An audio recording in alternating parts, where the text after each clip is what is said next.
Les écoles islamiques ont-elles une propension à la radicalisation de leur public? Est-ce que finalement les élèves scolarisés dans une école islamique auraient un risque à devenir des élèves radicalisés? C'est une très bonne question et vu l'actualité dans laquelle nous sommes contraints d'être baignés malheureusement, on doit se la poser. Maintenant, avec tout le respect que j'ai pour la question, il est étonnant de parler de radicalisation alors que la radicalisation est à la base un mouvement qui se veut du laïcisme.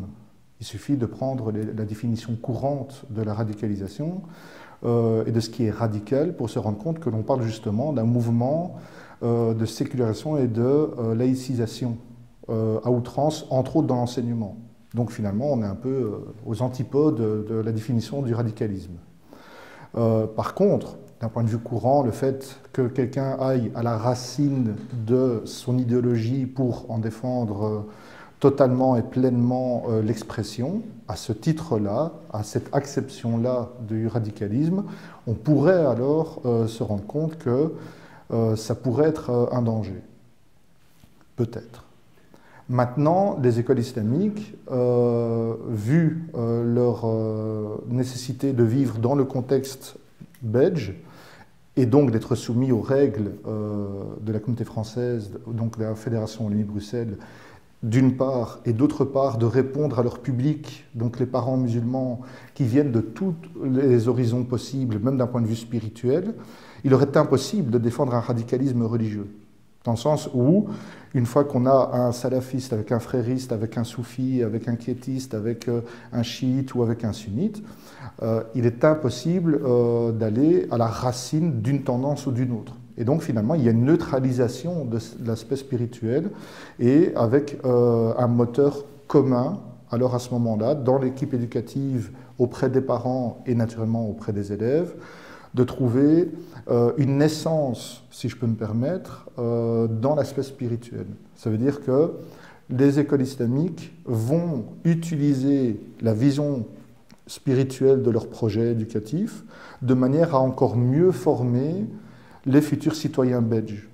Et donc, on se rend compte également que ça permet aux étudiants musulmans de ne plus avoir une espèce de dichotomie schizophrénique, une espèce de dualité, comme deux mondes séparés entre la maison où il y aurait une spiritualité musulmane, le monde scolaire où il ne faut absolument pas parler de la spiritualité, ou s'en cacher, ou en avoir honte. Et au contraire, les écoles islamiques arrivent à être une plateforme sur laquelle l'enfant arrive à évoluer en étant épanoui, structuré, apaisé, et donc se rendre compte que finalement ce qu'il entend à la maison est le moteur de ce qu'on lui propose comme outil intellectuel à l'école. Et donc il y a vraiment cette concordance entre cet apaisement du cœur qui amène à l'apaisement de la raison. Et donc le cœur est au service de la raison et la raison devient au service du cœur.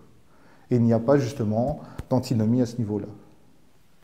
Et donc, par rapport à l'aspect du radicalisme et des écoles islamiques, on se rend compte justement qu'il y a un besoin de traduction de ce qui pousse la valeur même du projet, donc du projet éducatif spirituel musulman. Il y a une traduction qui tend vers une valeur commune au sein de la société. Des valeurs saines qu'on retrouve d'ailleurs dans le décret mission de 97. D'ailleurs, les missions du décret mission sont très intéressantes et on voit à ce moment-là qu'elles sont totalement compatibles avec le projet éducatif d'une école islamique. Première mission, en gros, que l'enfant ait confiance en lui. Les écoles islamiques y souscrivent. Deuxième mission, qu'il y ait une instruction en termes de savoir et de compétences, et que ce savoir et ces compétences puissent être appliquées tout au long de la vie.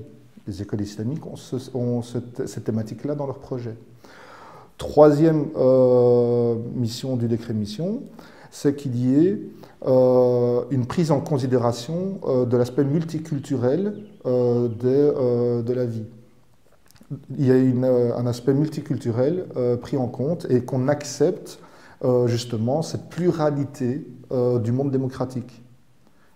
Justement, si une école islamique s'inscrit dans ce champ-là, c'est justement peut-être pour faire valoir sa connaissance et sa reconnaissance, mais également pour faire partie d'un tout. donc être une pièce du puzzle.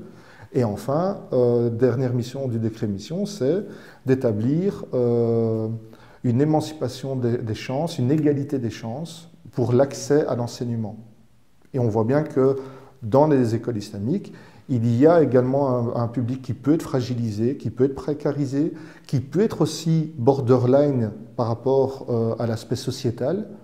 Et finalement, ces personnes qui pourraient être en marge de la société, de par le travail des écoles islamiques, arrivent à se réinsérer, à se canaliser et à se motiver au sein même de la société. On voit que les écoles islamiques opérationnalisent, donc mettent en opération concrète l'aspect de ce que demande la spiritualité au sein du projet d'une école islamique et de ce que demande la société belge à toute école. Et il y a cette conjugaison des deux pour avoir encore une action plus optimale et plus approfondie.